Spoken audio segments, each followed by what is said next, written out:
রাত তখন প্রায় 2টো। অরণ্য গ্রামের শেষ প্রান্তে পুরনো এক দালানে হঠাৎ আলো জ্বলে উঠল। সেই বাড়িতে গত 10 বছর ধরে কেউ থাকে না। সবাই বলে ওটা ভুতুড়ে। তবুও শহর থেকে আসা রাহুল ছবি তোলার জন্য সেখানে গিয়েছিল।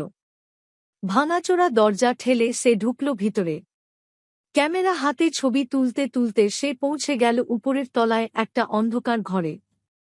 হঠাৎ পেছন থেকে একটা ঠান্ডা বাতাস বইল, আর সে শুনতে পেল শিশুর কান্নার মতো শব্দ। রাহুল ভাবল হয়তো কল্পনা করছে, কিন্তু দরজা বন্ধ হয়ে গেল নিজে থেকেই। ঘর ঠান্ডা হয়ে উঠল, আর দেয়ালের গায়ে রক্ত দিয়ে লেখা একটা বাক্য দেখা গেল, ফিরে যা, আমায় ঘুমোতে দে। রাহুল চিৎকার করে দরজার দিকে দৌড় দিল, কিন্তু দরজা আর খোলে না। হঠাৎ পেছনে তাকিয়ে সে দেখল একটা মেয়ে দাঁড়িয়ে আছে। গায়ে সাদা জামা, চোখে শুধু শূন্যতা। সে ফিস করে বলল, তুমি আমার ঘুম ভেঙে দিলে, এখন তুমিও চিরঘুমে যাবে।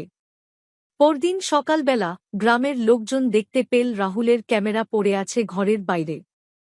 কিন্তু রাহুলের আর কোনো খোঁজ পাওয়া যায়নি।